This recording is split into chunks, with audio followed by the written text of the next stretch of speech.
if you think about all of the applications that you, so with AI, that's kind of.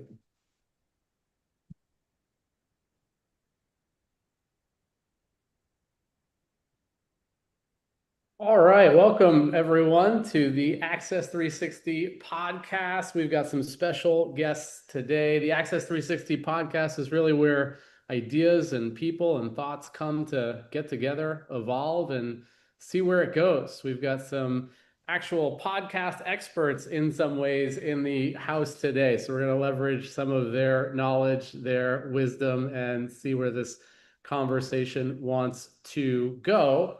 We've got Gresh and Jason. Let's do this. Gresh, do you just want to do a quick intro? Who are you in the world, and what's on your mind today? Yeah, well, I appreciate it, David. You being far too kind by saying, "Hey, I'm a podcast expert." You must be talking more about Jason. I know he's the guru, but I'm just here. I'm very much so a busybody. I like to define myself as that. I like to be involved in a lot of different things. So, about 15 or 20 minutes outside of the Washington D.C. area. And I always say my claim to fame is I started a family newspaper when I was 10 years old, and I've been really big into creating what I like to call media companies. And started that as a kid, and I kind of ran with that. I have a daily podcast I've done for about 8 or 9 years called the I Am CEO podcast. Do a lot of content around entrepreneurship and business. Have a digital marketing business and a franchise brokerage business. So I'm really, really crazy passionate about entrepreneurship and business and providing opportunities for people to kind of get their name and information out there. So that's a little bit about me, and that's what kind of keeps me busy, more or less. And a quick question, is that a virtual background or do you love whiteboarding too? I am a whiteboard king. This is actually whiteboard paint. So I have a funny story around that. But yeah, I find myself writing on things. And when I found out that you can actually write on these things and erase it, that was me. I was like, hey, I'm in. Amazing, amazing. Well, good to have you here. We're going to evolve this conversation as we go, and I'm excited to see how that works out. Jason, do you want to do the same? Jason, also, I don't know, expert in a lot of different realms, but certainly I know you from an introduction around podcasts. But Jason, over to you. Why don't you give a quick intro? Yeah, absolutely. Excited to be here and have this conversation with both you guys. This will be a blast. My background is, gosh, 33 years now in video, film, movies, events, all that good stuff. 10 years ago, I jumped in front of the camera here for this podcasting thing as a really a sales and marketing initiative. When I was back in Dallas, I'm in Colorado Springs, Colorado now, and I absolutely fell in love with it. This aspect of stuff, this just lights me up. This is such a blast. And when I found out both for that first initiative and then all along the way, different how you can really grow a business with it rather than just, do the podcast thing. Then I started offering that as a service really to coaches and consultants right now because it's just the greatest cold outreach tool there is, greatest network building tool there is. And again, it also happens to light me up. So I got a few shows of my own and yeah, having a lot of fun. Cool. Well, good to have you here. I think you just sparked something for me because we had a conversation previously, and so I'm drawing on some of the memory of it. But I think you brought something to life, and I think Gresh brings it to life. Is yeah, it's a tool, and it could be a business element, but it lights you up. Like I was someone previously who was shy, introverted, wouldn't be hosting a podcast, wouldn't be hosting a Zoom call, wouldn't be speaking on stage, but now I do that regularly. And it seems like the guys in this room do it regularly.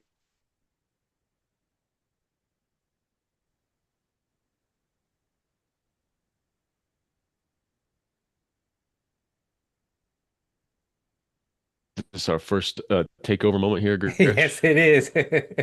Yeah, I mean, it kind of sounds like he was just asking around that passion piece because I know that that's something like I mentioned, like I got started when I was like 10 years old. And I actually, what led me to figure out what I should do going forward was actually going back to my childhood. And I was like, I feel like I love at that time starting a family newspaper and writing and asking questions. And I feel like I feel super guilty because I think taking that same passion where you get to be, I always joke and say I'm the kid in the class that always raise their hand and say, hey, I have a question, I have a question, I have a question. And now we get to kind of do this on a regular basis, which is like something that I feel like it's cheating by getting the opportunity to kind of do that. It is. But that's awesome too when you can find that thing in life that does feel like cheating, and you don't have to feel that way because it's what you're made for. There's a lane for that. And some people, it's just the worst thing in the world. It's like for some reason though, we have to acknowledge like, okay, this is hard for other people, or it's not fun for someone else. So it's okay that I do this for a living and as a passion thing. And it's funny how we have to, that is a psychological component to this. And but it is that's awesome that you found that at such a I'm young back. age and have I'm back. driven with that. Yeah, David, we didn't no, take the ball and run too far. yeah, we're on to another show. We're doing something else. We've taken this over, David. This is only a test. This is only a test. Uh, but no, I actually heard it cutting out. You saying, I think this is one of those moments. So for anyone tuning in, we're having some Wi-Fi challenges on my end. So I know that we've got two very capable men who could pick up the slack. Gresh, where were you at on all this? Yeah, so I heard the part about it, like it, just something in terms of like being like your passion. And I was saying like a lot of times when I was trying to figure out what I wanted to be when I grew up, I went back to a lot of my childhood and I was always that kid. Like I used to like to I envisioned myself writing for the newspaper and I used to collect like the newspaper and write up. And so when I started that family newspaper, because my dad was in the military, went to an entirely different country, got reassigned when I was like 10, and I started to like cover stories that were happening, on in my family. So everything from like a squirrel getting into my grandma's house and all those like weird stories that only my family would love.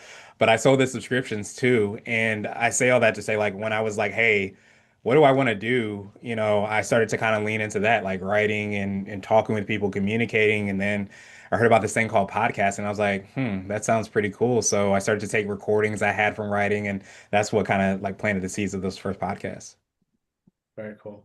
Let me ask you guys, what's your favorite type of podcast? Because I'm seeing a lot out there where sometimes it's one person, and it's a deep dive into their life, their history. Sometimes it's a topic, like we're having a conversation about podcasting and leveraging podcasting today. And sometimes it's a panel discussion that could be a whole bunch of news topics or pointed business topics or things like that. Let's maybe well, Gresh, you're on my screen right now. What's kind of your favorite medium, and do you see different value in some of the variations there are?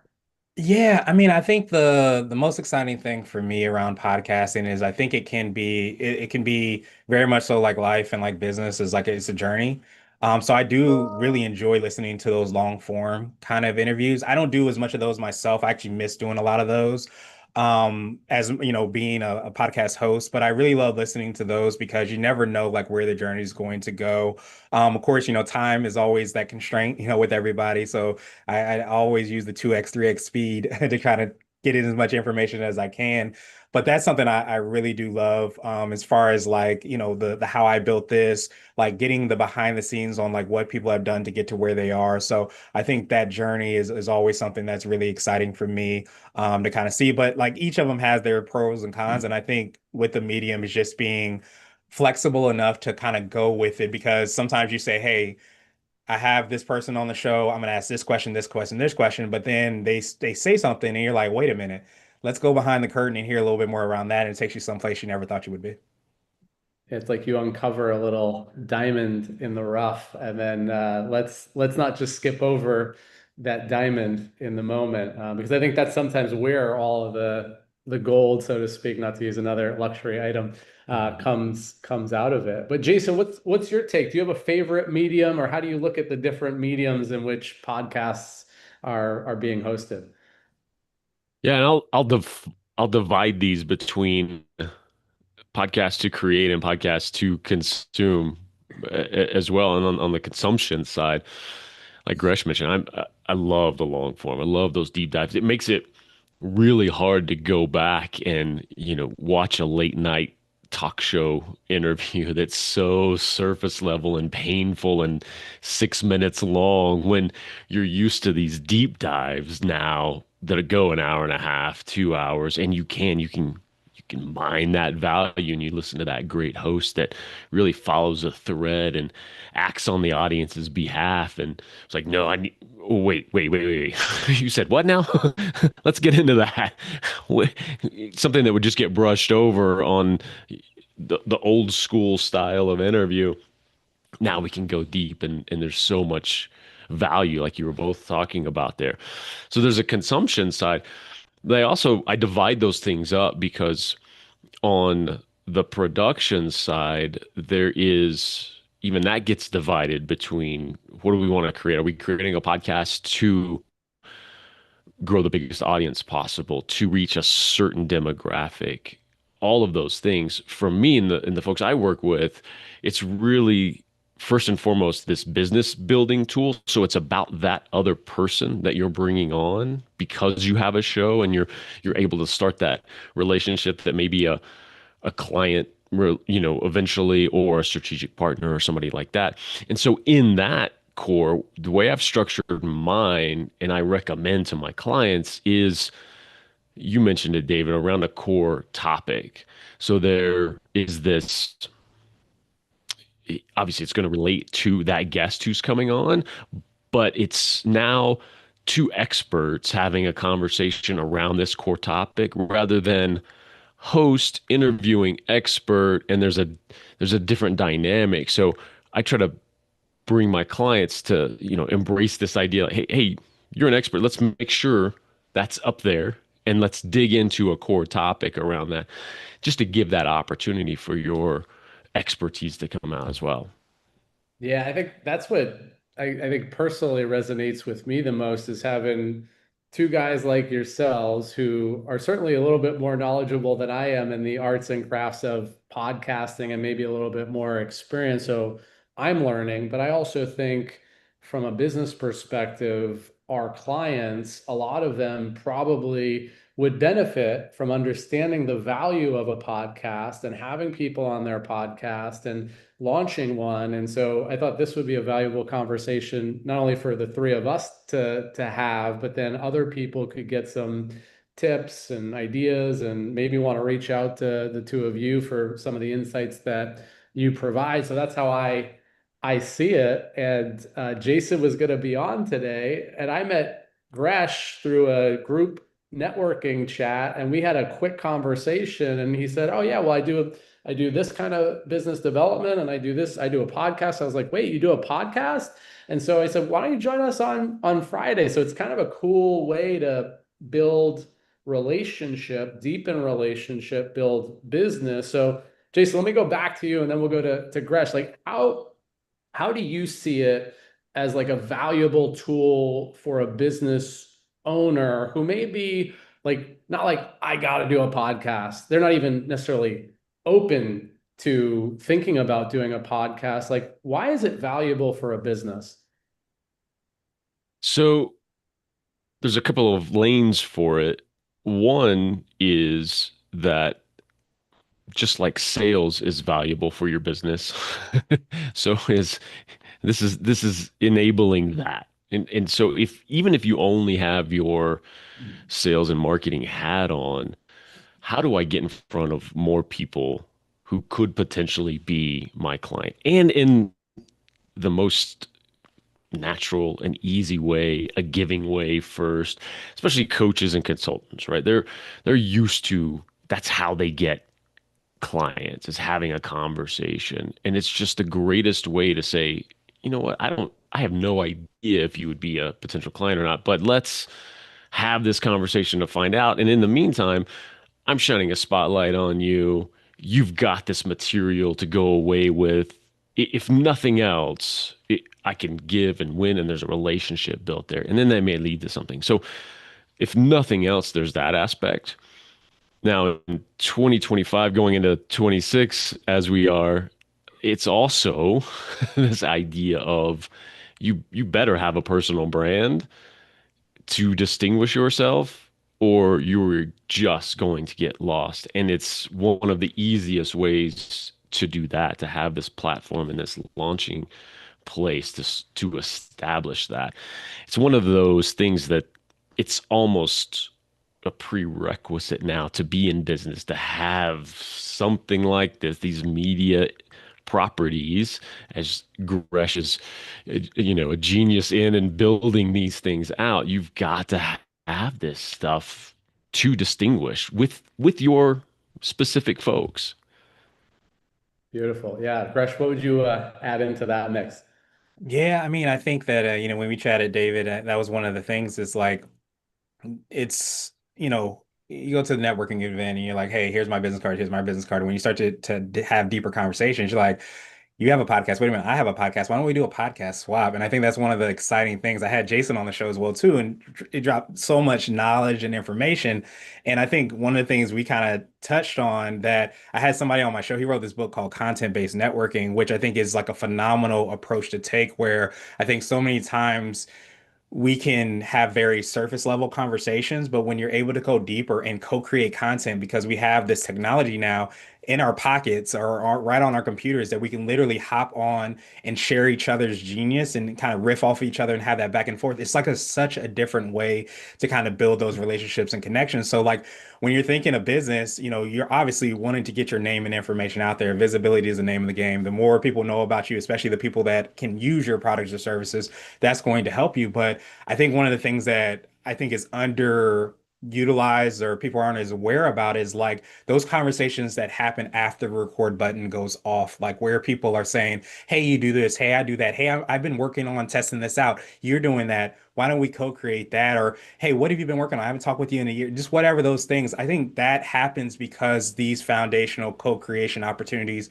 have taken place. And I think that's one of the things where I think podcasting, but you can even go as far as like vlogging, blogging, all those ways. When you have the space and time, whether it's 30 minutes, an hour, to co-create with somebody, that creates a connection and bond that lives on. You can, of course, reshare the video and content, but frankly, that relationship starts to build from there. And I think that's when really phenomenal things happen. So that's what I, enjoy about it, is like, hey, if you're trying to connect with more people, also look at it as an opportunity to potentially do that. Amazing. Can I, this was not planned, but can I throw a little case study at the two of you, and then we can work through it? Because it's literally, I'm like, oh, this could be something. So I'll give you the background. I'll tell you about the business, and then maybe we could just come up with some brainstorming, and I think it'll bring to life some of what we're talking about too now. Because I just got off the phone with the founder, the CEO of a luxury candy company, like a really unique approach to making candy and distributing it. And now they're getting a national presence in a lot of different places, whether it's hotels, whether it's like little gift shops, whether it's in airports. And I'll just bring it up, and maybe this will be a pitch for a podcast for why they might want to do a podcast. But it's called Butterfields, and Butterfield's candy. I'll give you a little vision of some of the stuff that they're doing. I'm supposed to be getting some candy soon. There's Dina and her son. And anyway, so I'll pause the share there. But the idea is like, this is a business that we were just having a conversation of, like, high quality product. They've got a story to tell. And so maybe we'll use this as the case study. Like, what would be an ideal podcast that they might launch as a business, or what angle might you guide them in? Jason, let's go. Jason, if you want to kick us off here. You want to jump on that, Gresh? Hey, you want me to go, or you go, Jason? Did you guys lose me? No, I think you said Jason. Oh, Jason. Yeah. Jason, over to you Oh, if you want to jump in. oh, sure. I take the approach, again, we'll split these, right? There's a tell the story aspect of this. I would lead though with the business building part of it. And you can do both. You can do both with the same show or different shows, but I would lead with what's a show that's going to allow me to have conversations with the decision makers at those airports, at those luxury hotels, and all of that. That would be my primary focus, rather than here's Butterfield's in the story of us leading with that. Here's a show about that, right? That's a tiny little audience, and you're trying to gain traction for a long time.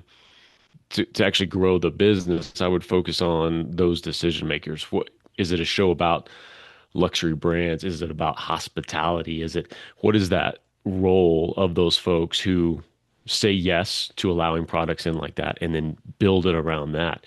Bring them on the show and say, hey, this is a show all about this. You're an expert in this. Love what you're doing over at Ritz-Carlton in your area. Would love to have you on and share that. And if for those folks thinking, oh, how would I ever get those folks?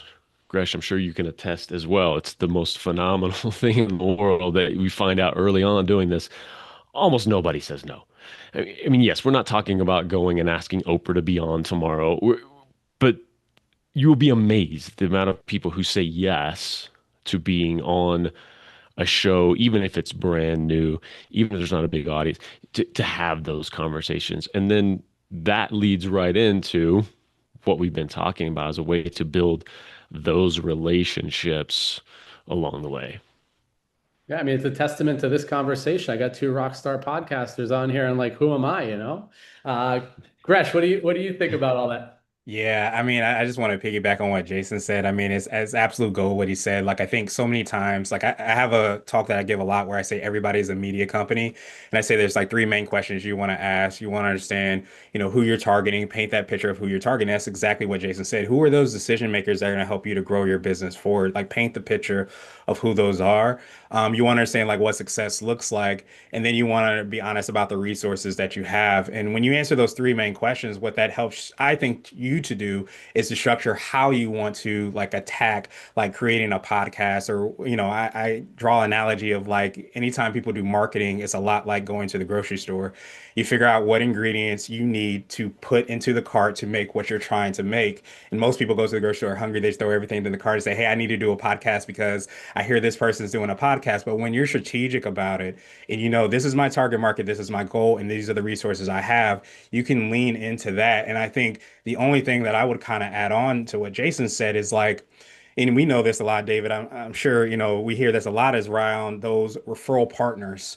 Who are those people that are talking to hotels on a regular basis that could potentially open up the door? They're maybe not offering the same service you have, but maybe by knowing them, it gets you into more. So also look at the podcast as an opportunity to have those referral partners on the show to talk about what it is that they're doing that can help out those hotels or those airports or whatever it might be, because those people are going to strengthen your conversation. They're going to see and turn you into a resource, and they're also going to be a resource. So I think as much as you can, like being very creative as far as like creating that win-win-win and looking outside of the box, so to speak, that's going to open up, that referral for that hotel, that Ritz-Carlton, but also 100 more that you didn't know that they also had relationships with. So I think the more you can use a medium like this to kind of strengthen those referral partner relationships, it's going to be absolute gold, because it's going to feed you over and over again. And I think, again, it's one of those things that people don't forget about. They're like, hey, I want to get my candy into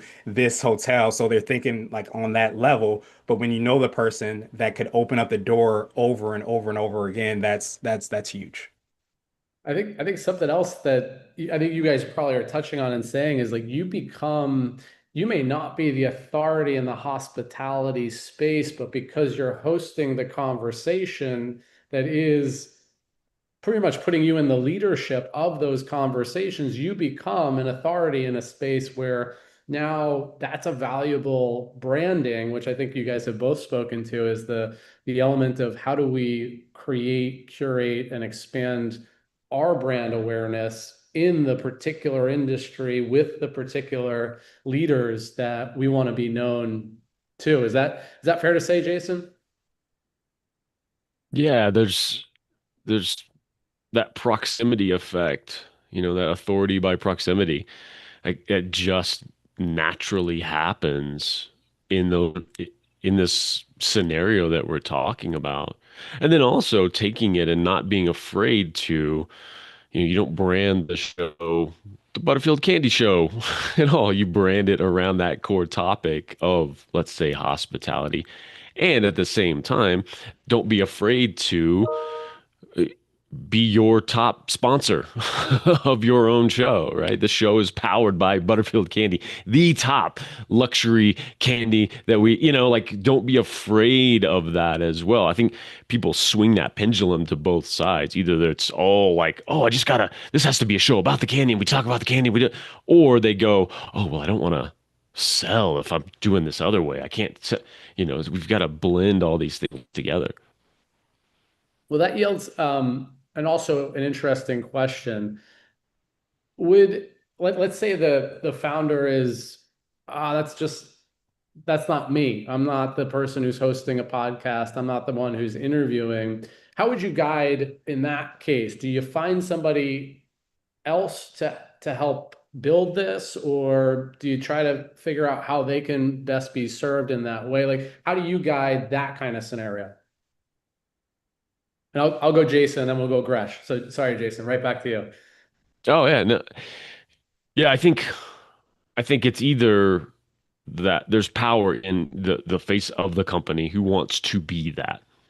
And there is power to being, the CEO, founder, that's the face of the voice. You can define that and have that be someone else, or you can look at it as roles, again, back to the business building aspect and these decision makers. Maybe it's your top salesperson. Maybe it's your sales manager who's, if you're that big of a company and you've got multiples in there, somebody who is going to deal with those decision makers to get your product into these locations, because they're, just like we talked about the proximity effect, there is a celebrity effect. It's funny, it's weird, it's how we're wired though. Even though it's a little podcast on YouTube, if somebody's watched 2, 3 episodes and then they get on a call, a sales call, a discovery call, there's this little power of, it's her. It's him. There's just that. We're just, from growing up on TV or whatever that is, when we see someone again, there's a power in that. So you can outsource these things to other folks, but the more that you can have it be somebody in the company like that who is going to be asking for the sale eventually, it's just more powerful. Yeah, and I think it's in a moment, like if it were you're with the decision maker in a sales conversation and it's not going to go in that direction. I did it the other day. It's like, oh, well, do you want to come on our podcast? I'd love to have a conversation because it doesn't look like we're going to do business right now, but I would like to do business with you in the future. I'd love to build relationship with you. And when the time is right, that might be the thing. But for now, do you want to hop on a conversation? And there's something to what you said too. Like you're at a sports event and the camera's like on you, and then all of a sudden you decide you're going to get up and dance, and people go crazy because they know the camera's on them. It's an interesting phenomenon. Gresh, what do you think about all that? Yeah, I think that makes so much sense. And yeah, I definitely like love those like kind of phenomenons where the spotlight's on you and you get to shine the spotlight on you by being able to do something like this. I would say this too, though. A lot of times I always am a big believer in like, like I mentioned, the resources, and resources is time and money and your talent and things like that, doing an inventory of that. And if you feel like you're not that person to be in front of the camera, I think as the CEO or the face or whatever title we might give, like it's always kind of valuable to be able to do that. But if that's just not in your strength, you're like, hey, I'm not that person. I don't want to be that person. That's fine. I think you can, like Jason said, like have maybe another person, or maybe, if you're not sure, one thing I always say is as much as you can start your own podcast, also be on other podcasts. Like there's so much value by getting on some other people's podcasts, do it a couple of times and say, hey, is this something I feel like I can do? You've spent some time with the host, start to ask questions like, what's really behind the scenes on making this actually come from conversation to being published and going live and all those things? Because I think as much as we know as podcasters, it's important to create content. We're also constantly looking for valuable people to kind of be on shows. And if you know that you're the person that can provide value, be on a few shows, test it out, see if that's something that you might want to do on the other side. I can't tell you the number of people that I've talked to that say, hey, I've started a podcast after being on your podcast in my first one or whatever it might be. And that lights me up because I feel like it's such a fantastic medium that if you dip your toe into just telling your story, you might realize that, hey, I do have that genius. I do have that ability. I do enjoy telling my story. And it's something that can kind of just snowball from there. Amazing. Let's go into the arts and crafts of podcasting. I'm going to ask two different versions of this. One is, what are like one, two, or three things that most podcasters get wrong? And then what's like one, two, or three things that elevate like that really differentiate in your esteemed views, like that make it polished better, or just something that is like a differentiator when podcasts or podcasters do this, that's a game changer. So Jason, we'll go the first question first. Like what are podcasters, and I'm probably getting some of this wrong, but like what are we getting wrong that we should really eliminate as a fault inside of podcasting? I'll put the main one up there. I alluded to it earlier about being an expert, and I had to get coached into this aspect back on my second show years ago. I'd done 80 something episodes of my first show. I had done how many of this second one, and I had a great coach out of Australia, Matthew Pollard. He was on, and I was doing a driving around Seinfeld style show at the time. And we have our interview, and we stop, and we're done recording. He's like, "You mind if I coach you a little bit?" I'm like, "Please, always." He said, "I feel great. This has been an amazing interview. I feel seen. I got to tell my story. I got to be an expert. But what about you? Like, you just asked questions. They were fine, but there's nothing, you didn't come through in this." And it was such a revelation that he was right. I had fallen into just, "Oh yeah, tell me more. Cool, tell me more." And it's so natural for anybody who enjoys this and just enjoys meeting people. That's just the natural way of, oh, that's awesome. Let's dig into that. I want to know more. And it's so important to, and it's hard sometimes, but it's so important to dig in and establish yourself as that expert as well. And, just enough so that it's not just, well, I think that actually, you don't have to dig in with all of that all the time, but you can really structure that conversation. And that's why I say that format of having it around a core topic just allows for that dynamic in a nice, natural way. And I think a lot of podcasters just go into it without that, so that they don't get seen as much. And if you're going through all this effort and time and money, if you're paying someone else to help you with it, there needs to be some ROI there with your business. In light of that, everyone, my name is David Rush. I'm the Chief Operating Officer of Access Virtual Staffing. I am the host of the Access360. Anyway, I just having some Exactly. fun. But it's a great point. It's like, how do you bring to life the other person, but also establish your authority, value, and expertise in the space? And there's subtle ways that you bring it into the follow-up to a comment, or how you're introducing something. Oh, so at Access, we do this. How do you guys do that? And now you're learning how to massage your authority in a natural cadence of the conversation. But even, yeah. And real quick, but I think you've done it well also in I'm sure wasn't necessarily calculated intent of it, but even in bringing up that person you were talking to, potential client or client with the candy company, and bringing in that scenario, that's a great, nice, easy way to just plant that seed. Hey, this is who we talk to. This is our client base. This is how we help our client base. We're having these conversations. So that's come through in that way too, in a really natural, easy way. I was like Neo in the Matrix. Gresh, what do you Exactly. say? What's something like podcasters get wrong or that they should, you see as a pet peeve maybe? Yeah, I mean, I think naturally, anytime you want to go into anything, whether we're talking about podcasting or hey, I just took my son to he did his first karate class, and it's like sometimes you see and he's watching Karate Kid. He's like, hey, I want to do this. I'm going to do a spar the first day. I'm like, okay, I don't know if you're going to do that on the first day, but we'll see what happens. We'll see how those things hit. But I think on the same line, you listen to podcasts, you're like, I want to do that. I want to be as polished. I want to do all those things. And you don't sometimes see that journey. So the thing that I think that most people get wrong, I believe, is that they don't realize that podcasting is very similar to life and business, where it is a journey.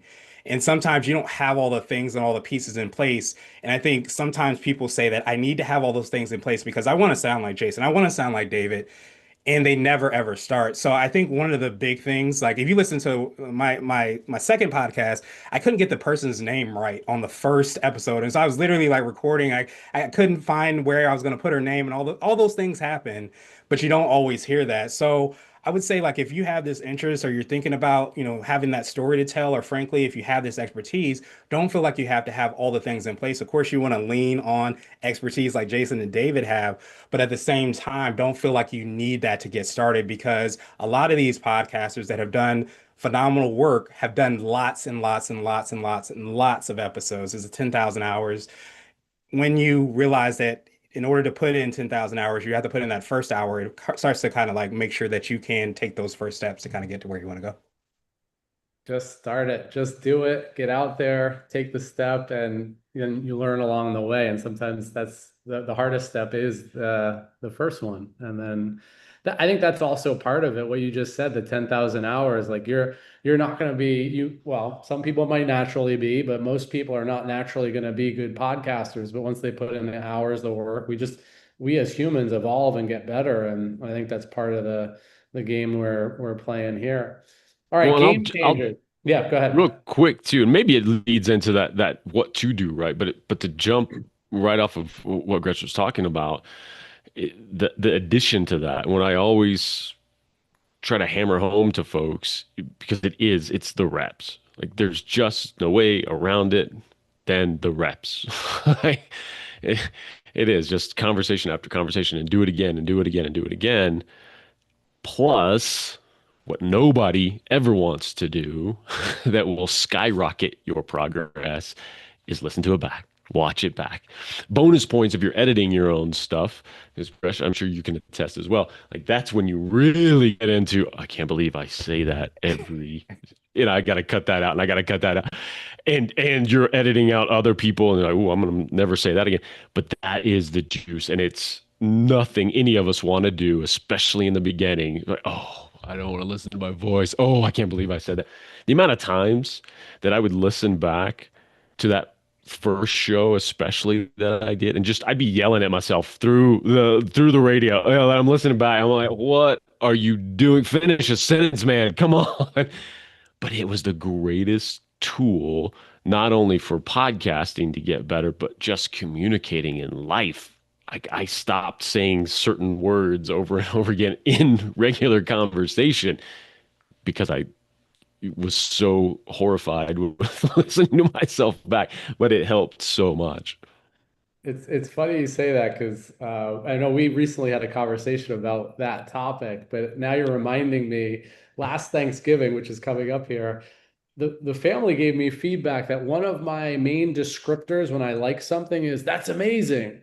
And so I would describe anything that was good with that word. And it's like, that's the only word you use. And I said, man, is that true? And so it was an eye-opening. It's like, oh, well, that's interesting. That's cool. That's unique. That's pretty sweet. Like, you can use a lot of different describers, but sometimes we get in that it's just a pattern of communication that we have that we don't know that we have. All right, let's segue into what are game changers. There's so many podcasts out there these days. Like, hey, do a podcast, but what do you think is like something that really good podcasts are just getting right that makes them in the elite status? Let's go Gresh. We'll go to Gresh and then we'll come to Jason. Yeah, I mean, I'm a big believer, and I feel like stories always take the cake. I mean, you always want to kind of like strategically look and see, like, okay, like what are people doing or what are they not doing, and look at all those things to understand, like, hey, if I create a podcast or create something in space, what's going to make it different? What's going to make it unique?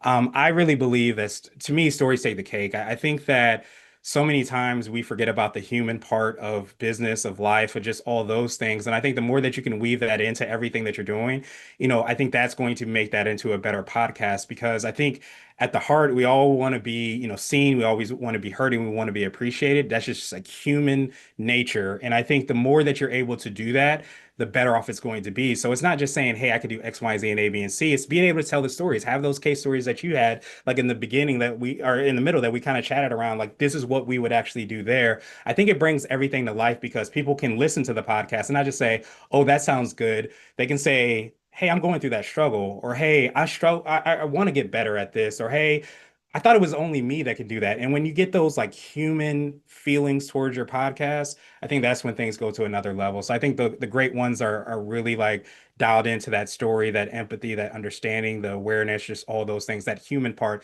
that sometimes we forget about when we get so stuck into the algorithms and the technology and all those things. Yeah, I think that's so important. The authenticity, like, do you feel like you're in a real conversation and I've struggled with that sometimes in my communication. My journey is I love to put on a good show. I want to sound good. I want to look good. But did we get into the heart of the matter? Did we have a real personal, authentic, heartfelt conversation? And sometimes that's a tough place to get into and go. But when the audience sees that happening, it's like, oh, I want to hear more. Like, and then you've got that gravity to it as well. That's a great point. Jason, what do you got for a game changer? I think I'm just gonna say ditto to what Gretch said. Like, and honestly, I think that's where I drop the ball the most, not only in content that I put out across the board, but also leaning in, being purposeful with my guests, asking for that story, being purposeful, just to have that reminder. I need a post-it note up here that says, ask for the story ask for the story. Because often they come out because that's what we always remember. We go watch a keynote from somebody. What do we remember? If we remember the lessons they're trying to teach, it's because we remember the story that they wrapped it in. And as much as I nod and yes, Gresh, you're right, 100%. And then I go and I don't tell that story or ask for that story. So yeah, I think that's a huge piece.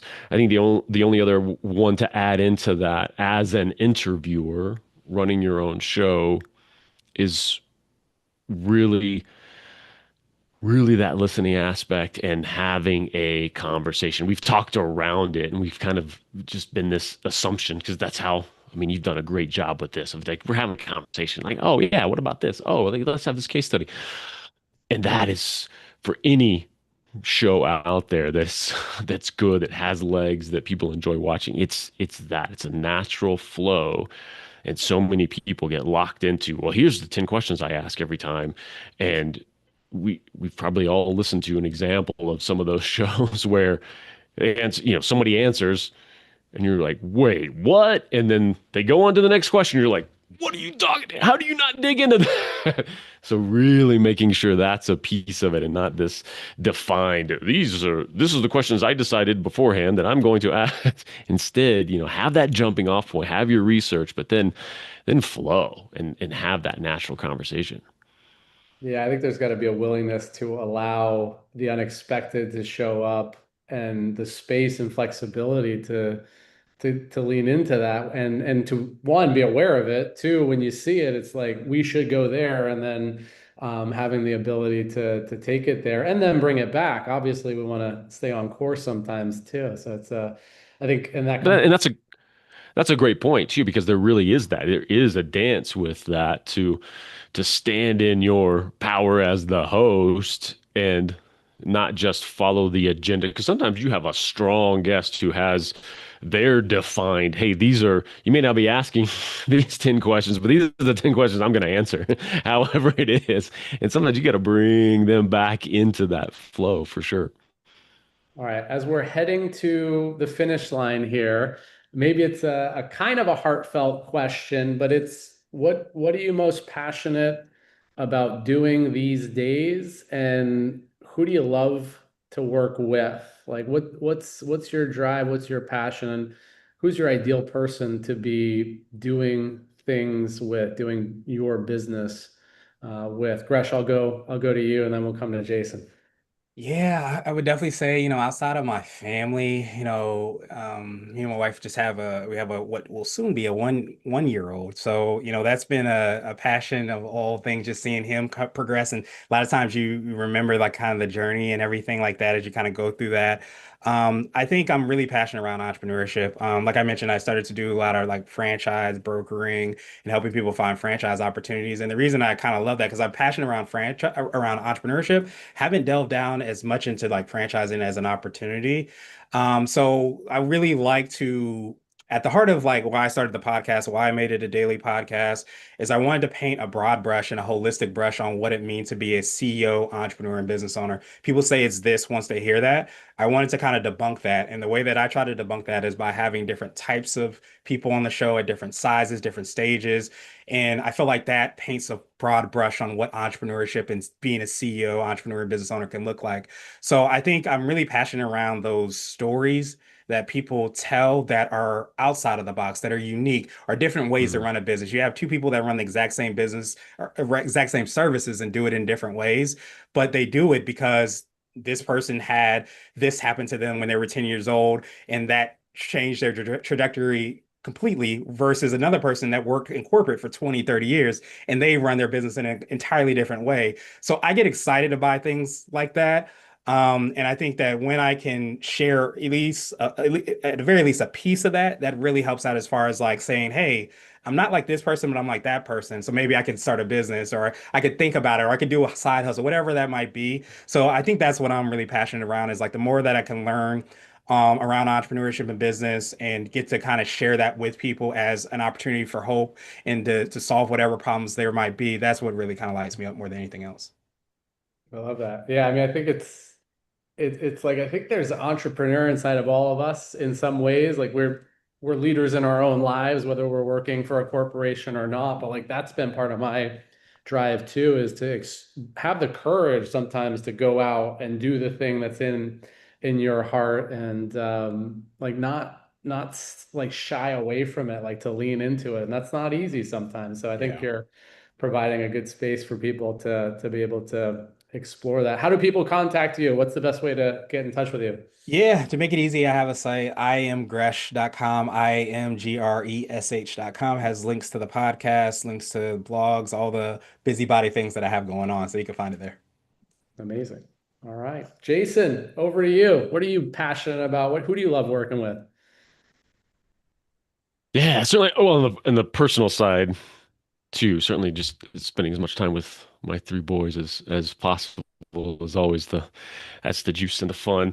On a professional side, I I'm starting to get back to my connecting roots, which is fun. So on my main service as what I call building, market gravity for my clients. So a show is a piece of that, but some other media elements as well.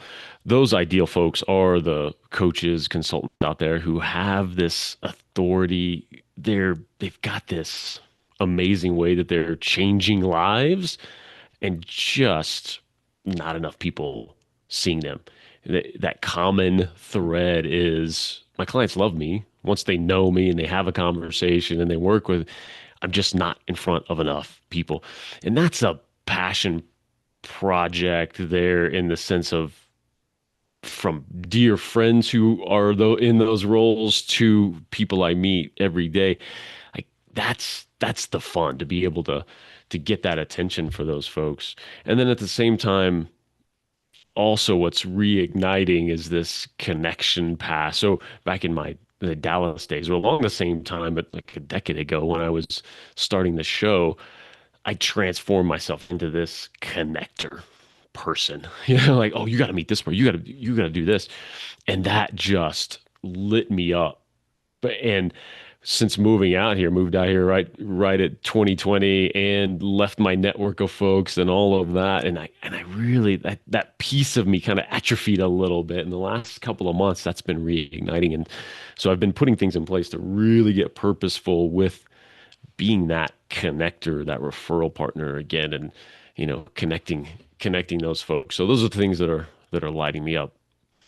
Yeah, I think it ties into, I think, what Gresh said, and but I think it's such a challenge because there's so many good people with talent and ability. And like the challenge is, how do they get marketed? How do they get in front of more people that they can impact? Because that's what their heart wants to do. And then we sometimes as entrepreneurs struggle because now we got to wear 25 different hats to do the thing that we love to do with the people we want to do it with more.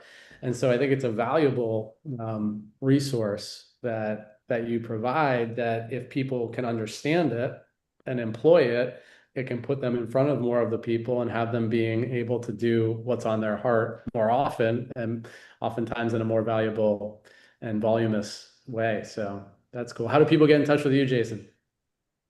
Similar to Gresh, I've got a easy site, thejasоncroft.com. Mine's a little more obnoxious, thejasоncroft.com. Site there talks about my stuff, leads off to media leads, the company, the shows I'm doing, all that fun stuff.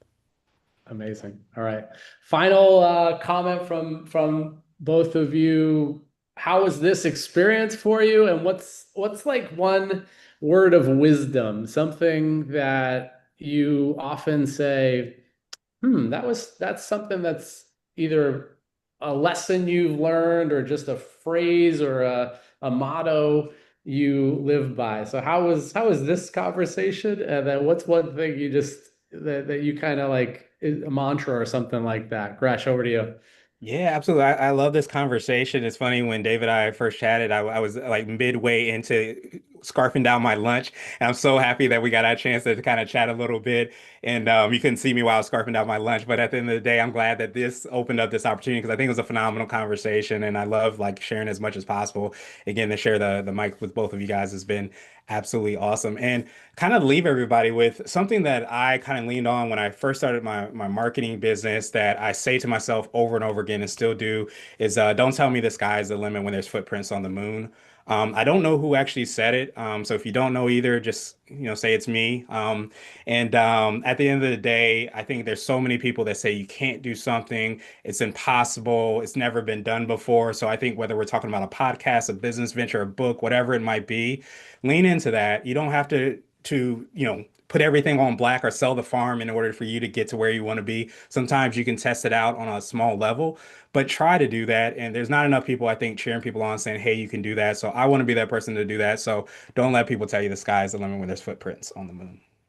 That's a good one. Don't tell me sky's the limit when there are footprints on the moon. Awesome. Jason, what do you got? Final words.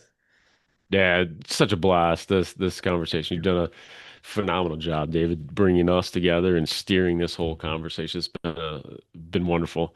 Um, I don't really have the genius sayings like Gresh has there at all. I have a common thread, certainly, that has driven my life and I encourage others to lean into, which is this idea of connection, right? Everything comes from a conversation ultimately. Even when you're in this B2B space, we're all humans making these decisions and then connecting and all of that. And I'm biased because for whatever reason, the idea of that lights me up like crazy. And, that's oxygen for me. And I understand some people aren't wired that way. And it's like, I just want to sit down and do my thing. But there is such power when you can lean into, "Hey, let me get to know this person a little more. What can I do?" And then realize and let in that it is a skill to learn. And it's not, oh, I'm not that kind of person, or I'm this kind of, if you, to Gresh's point, you can do what you want to do. And it is a skill to be a better connector, a better podcaster. It takes the reps, like we were talking about earlier, but also just this intention. And people, I think, get a little, it feels weird to think that, oh, I can do certain things to be more charismatic or to connect with people better. But it is, yes, we can do things. Maybe it's a little more natural than others, but they're all skills to get better, to learn, and ultimately to make that connection better and easier. Yeah, I think that's such an important, it's one I come back to a lot as well, is like, can we just be sometimes we feel like we need to be somebody else or be a different version of ourselves, when sometimes the deepest connections, if not always, are when we're just being ourselves. And oftentimes the people that want to hear what we have to say are the people that are hearing us as our authentic. Like, it's going to attract the people that we actually want to be doing business with or talking to or being in relationship with. If we're given a fake version, we're going to have fake relationships in some ways, because they're just going to be connecting with us on the level of whatever we put in front of them. So that's important too. Good point. All right, gentlemen, I'm going to call it a wrap. Thank you both for being here. The one reflection I have is it's refreshing to be with two incredible people who communicate really well, who are in this this game of podcasting, because it just has a different flair and flavor of conversation. So it's been refreshing to be chewing on some of your wisdom and also just bouncing off